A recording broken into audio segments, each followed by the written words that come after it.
kagigising lang po natin. Alas 8 na nga po ng umaga, tayo ay paalis. Pupunta po tayo sa pagbili ng mga kailangan para bukas sa ating pag-uwi sa Quezon. Kasi uwi nga po tayo. So ayun, bibili lang naman tayo ng mga ibang kailangan. Mura dito eh, kisa dun sa Quezon. So ayun, tara samahan nyo kami. At ayun, finally nakarating din po tayo sa ating pupuntahan. Halos kulang-kulang 1 oras din po ang biyahe natin at napakainit nga po ng panahon. Ang una nga po namin hinahanap dito ay yung lagayan po ng bag. Kasi doon po tayo mamimili ng ating gagamitin pa uwi sa Quezon. Lalakad lang po tayo ng kaunti at nandito lang naman ang pwesto ng mga bag. Ang presyo nga po pala nito ay nag-range lamang sa 29 pesos to 120 pesos. Depende po sa laki at shape po ng mga bags na inyong mapipili. Masyado malaki. Ay, dito yata. Ay, hindi.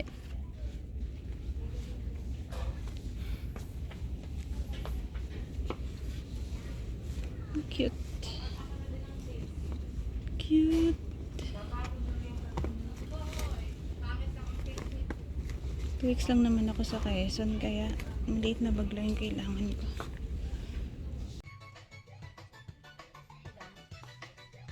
Sali ka?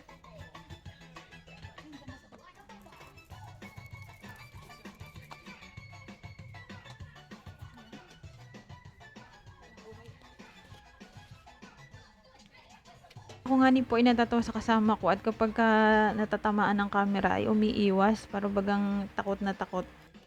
At naghanap na nga nila po ako ng bag na aking gagamitin. Ay ang hirap naman pong pumili at napakaganda naman po ng mga bag din eh. Yan ang dami pati na agapilian kaya mahirap po makapili. Tapos po namin manggaling doon sa pwesto ng mga bag, pumunta naman kami dito sa may lagayan ng tissue para makabili na din.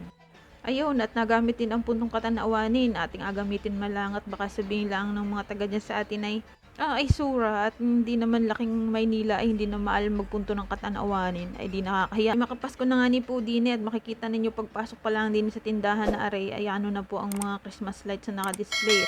Sabi nga ni po pala ng kasama ko, ako daw po ay magtingin na ng bag at ako'y matagal na nga ning napapaibig bumili ng bag. Wala nga nila ang pambili.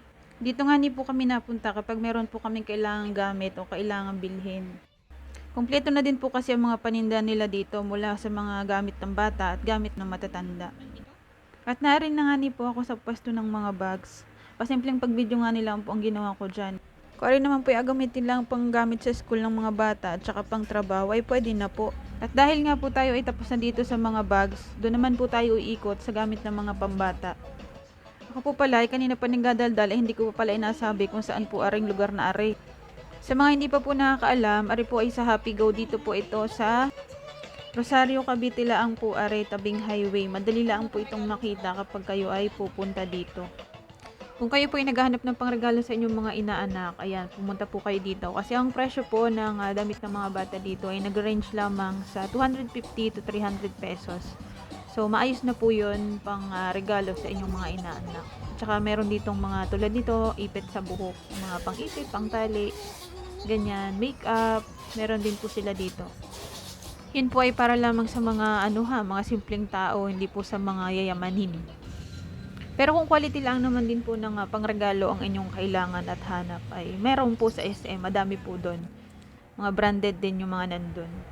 Tayo nga ni po ay lumabas na din at wala naman na po tayong bibilin sa loob at saka busog na din ang mata kakaikot. Uuwi na din po tayo pero kakain muna tayo ng siomai. Isa nga din po ito sa nakagawian namin pagka pumupunta kami dito sa Happy Go, kumain ng siomai. Nakakagutom din po kasi ang pagpaikot-ikot niyan sa loob sa paghahanap ng mga bibilhin. Pagkatapos nga ni po ay kami umuwi na din. So, tara. Yan, kararating lang namin. Kain muna kami. Kasi tanghali na, nakakagutom na din. Ito nga po pala yung ulam na nabili namin. Ang tawag po niyan ay proben. So, hindi ko po alam kung anong tawag niyan sa atin, kung proben din. Tara pong kumain at talaga pong nakakagutom na. Ay paano po, ako po yung magpapaalam na. Maraming salamat po sa inyong panonood sa aking munting vlog. Palambing na nga din po ng isang like and share. Thank you!